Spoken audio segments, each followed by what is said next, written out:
Hola everybody and welcome to Viva Spanish, the podcast. I'm Lee, founder of Viva Spanish, Spanish teacher, occasional coffee enthusiast, and someone who spent years helping people move beyond simply learning Spanish to actually using it. Because, let's be honest, most of us didn't decide to learn Spanish because we dreamt of memorizing irregular verbs or arguing about the subjunctive.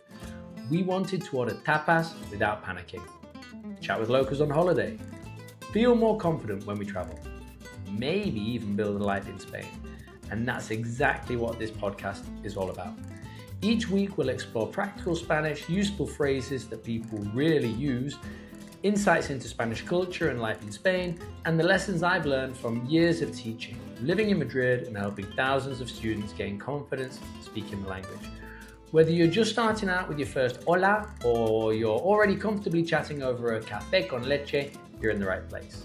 So grab yourself a brew or perhaps something a little more Spanish, and let's spend a bit of time improving your Spanish and understanding the people and culture behind the language. Bienvenidos.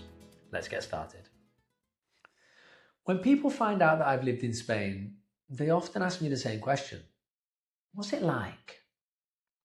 Honestly, that's a really difficult question to answer because Spain isn't a single thing. Like, it's not flamenco. It's not paella. It's not las playas or el fútbol. It's people.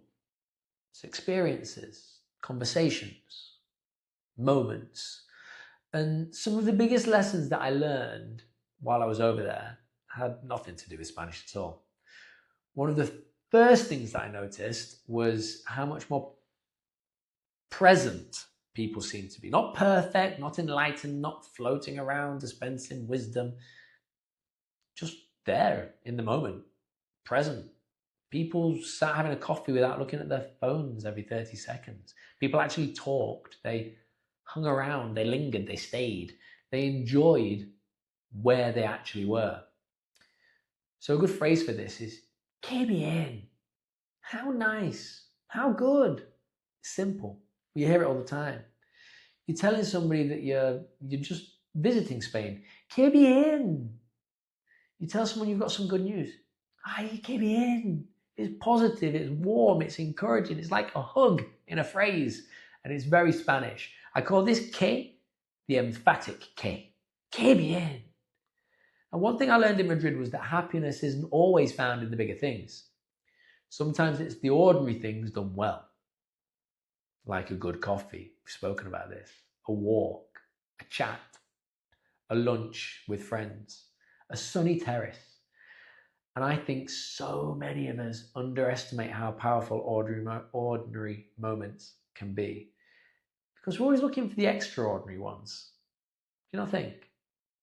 Anyway, merecer or valer la pena is to be worth it. And it's a favorite expression of mine.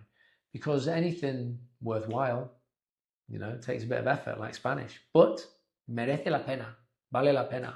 Traveling, building friendships, trying something new, often difficult, but usually merece or vale la pena. There are very few things that are worthwhile that arrive without some effort, right? Anyway, another thing that Spain taught me was to be less afraid of looking foolish, because when you're learning a language, you are going to look foolish occasionally. You're going to say strange things. You will use the wrong word. You will misunderstand somebody. It happens. The sooner you accept it, the easier everything becomes. So here's another good phrase, a bit of a tricky one, this one is quedarse con algo, is to take something away with you, maybe from an experience, to remember something, to retain something meaningful. That's what I want you guys to do when you learn Spanish. Not just remember vocabs, but to take something deeper away from the experience. Like that different perspective, to live the short experience of being over there, but the different culture, the different way of life.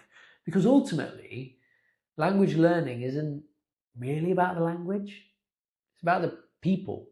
It's about the conversations that you will have, and the friendships you'll make from them, and the confidence you'll gain from having done that, and then the opportunities that you'll create. Spanish is the vehicle. And that perhaps is the biggest lesson that Spain taught me. Because the best things in life are rarely things. They are people, experiences, stories, moments.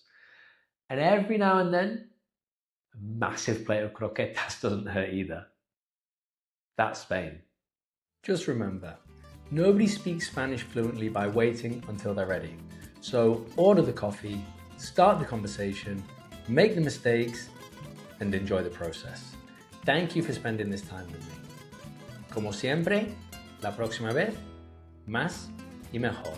Hasta luego.